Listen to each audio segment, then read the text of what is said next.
jou daaglikse CLF inspirasie. Prys die Here.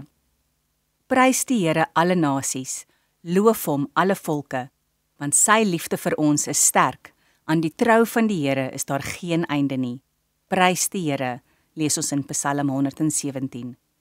Psalm 117 is die kortste van al die psalms in die Bybel.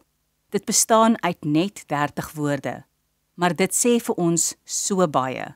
Dit roep alle mense van alle volke en nasies op om die Here te prys.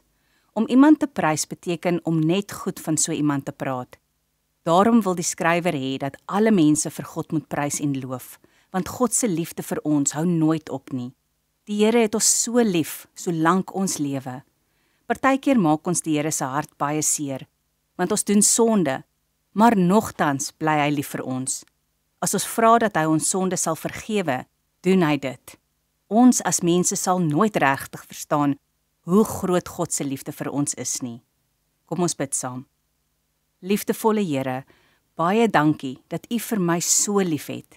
Help my dat ek ook vir U sal lief hê. Amen.